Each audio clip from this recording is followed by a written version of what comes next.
Jpac okwu ni ọnụ guy man because only whether this video but to back and share button. Yeah? Jpac in action no by all means it is will justify motor Akwa Okuko billing. Yeah? My stand then my stand keda.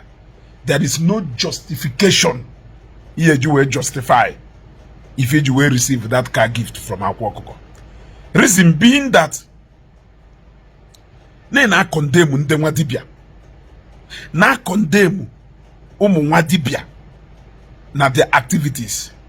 Now the question is ndị ụmụ nwa dibia niile ahụ na condemn mgbe ahụ mụtara ife niile ha na-eme from their bishop who was your friend then or who is your friend.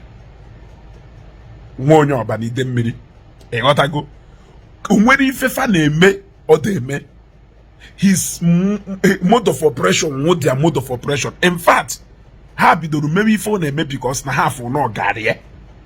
Ha we bido mewe. So they all learned from him. So na cover them. Na condemn ndị ọzọ. Ịghọtana aye ma. Ịghọtago. So being that na condemn ha. Ogo say na their source of income also. They supposed to be beneficiary of it. Reason who because a politician zute ego iwe wori ejelu unu una aha onwe case we investigate that politician una aha sorry una aha to got him from the proceeds of crime. Oburu na onye ohi zute ohi nye ga all proceeds of crime na we ohi ko. So na olu na ife ha na-eme adụghọ mma. All ni believe na nda wego ka ha na-anasị ndị mmadụ. All ni believe na nda napụ ka ha na-anapụ ndị mmadụ. Kedu ife o yeji wo proceed of ife ha na-emepụta moto bigo enalo. On what ground ka yeji we nalo moto see from the source in a condemn. Now all the different from ife Agbola male. Agbola a businessman. Anybody can patronize him. He can sell to anybody. So don't bring ife Agbola male. Iwori esiwa ndị mmadụ nọ ebe ahụ na anụ ọgụ Zion jikwa wee sị nka Zion jigara esi nka nwa dibịa jikwa wee sị nka nwa dibịa jigara esi nka onwe ka ha na-abụsi wee relate in any way. I know that no nya wife na-achọ ka justify ya. It is unjustifiable. Yes, onye nke anyị ka but I have to tell you the truth. If Agbola melu is business, he can sell to anybody. I can sell to anybody. It is different from gift. Ha chegwa nkịta na nene nye gift nalo. Are you telling me no onye no si nye gift nalo? Na-achị gwa m na Evans nke onye ntọ na Nnewi anyị na onye gift nalo. Are you trying to tell me that na onye ohi ama nye gift na ya anara ya gift? Okay, ekwensu nye gift ya anara ya gift. Ya anara ya gift. So gift dị iche from services render to mmadụ. Ọnọdụ ka na mụ building engineer akwa pụtanye m ọlụ ka lụọ ụlọ. I will build the house. But o nwere ike o bluzie moto bi m asinya na maya na o wolu cash nyem agwanya na maya na. Yes, unless no nyere nya in line with services render ya. Now abia na ife na-ekwu o nwere ife dị iche na people na do against ideology or actions but not personality. E got go. But if you kwuru direct to those ideology esere epụta isi na ndị omenala na-eme ife dị otu a na ndị nwa dibịa na-eme ife dị otu a ị na-ebuli ya n'isi. So meaning na for you it is all about catching cruise. And I want to use this opportunity to ask you, Jpac, can you tell me what your ideology is? Are you a Christian? Are you a pagan? Are you a Christian? Are you a pagan? I want to know where you stand. It should be no in between for the sake of ego. Is everything all about money? Everything is not all about money. You should preserve your conscience a bit. You should have principle and you should have standard as a man. I am telling you this with all sincerity of my heart. You gotta go. Yes, you can associate with people depending on whatever ground. But others now condemn them na their ideology. I have never condemned ideology people, but I can condemn your action to persons. You gotta go. Which is the fact that Namu recognizes that everybody will right to his or her own opinion, provided that your opinion I conflict with my own. You have the right to worship or to believe in any religion of your choice. But I also hold my right to disagree with you on that your own. You have the right to disagree with me on my own, in as much as we cannot force each other to change to but I have the right to my own opinion. But that does not mean that na personally na mona we beef. You gotta go. Or if you cry fire of so to you, it seems like na nde bu ifo kadisi na despise if don't e gola alose mo we bela alose na ha na make mistake. Na nde bu ife alose n'isi na disagree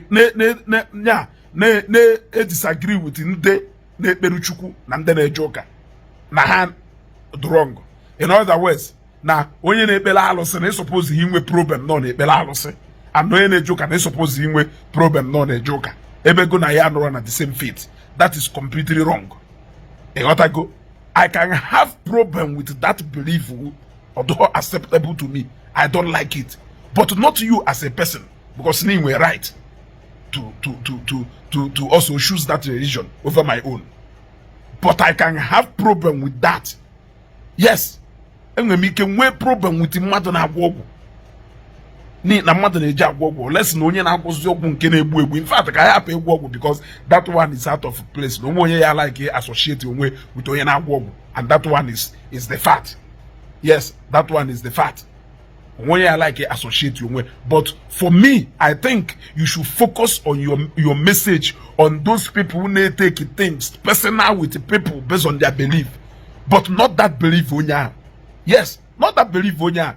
If you are a Christian, you should be proud to be one, and you should defend it with all sincerity of heart. But don't go personal with it. That is the message. If you are a ni wonyo menana or ni na gomwo hapo wonyo menana na ni ne undo menana obro na gomwo, you should defend it with all sincerity of heart. But don't go personal unless no one got personal with you. Yes, for the sake of money. None Facebook. You will neither be here nor there. Yes, you will neither be here. The ideology you believe in. Tell us what you believe in and stand by it. Forget about persons. Yes. Hence, no one even personally. It is different. But not collecting car gift. Not collecting car gift from the people you criticize, not condemn. But render your service or your MC for anybody. But not gift. Only analog gift when you do worthy for you to collect gift from, because gift to even madu sinobi is not pocket here. So I want a source of that income. They like here. I want a source of that income. Then I condemn me. I want a source of that income. Not to clean to you. Why must you collect that gift? Because they need it here, or because they do free to collect gift from anybody.